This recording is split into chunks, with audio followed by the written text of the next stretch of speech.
3 penyakit sombong. Apa dia? Yang pertama ujub, yang kedua riak, yang ketiga takbur. Dia masuk dekat dalam masjid ni, dia masuk, aku yang paling awal ni, dah seminggu tadi aku paling awal. Dalam hati ujub, dia terasa syok dia. Kedua riak, dia tengah semayang tu, bismillah, terdengar bunyi sliding door, ada orang masuk, cek, langsung baca bismillah, biar orang tu dengar dia semayang. Itu riak, tunjuk kat orang.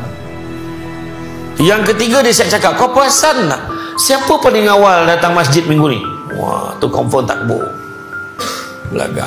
Jangan kita sombong. Kadang-kadang dalam hati ada kan, Allahu Akbar, Bismillahirrahmanirrahim, Alhamdulillahi Rabbil Alamin. Dalam hati, sedap juga suara aku, sendiri puji tu. Itu tak tu, dia sendiri cakap, sedap juga. Tu dia kan. Jadi hati-hati.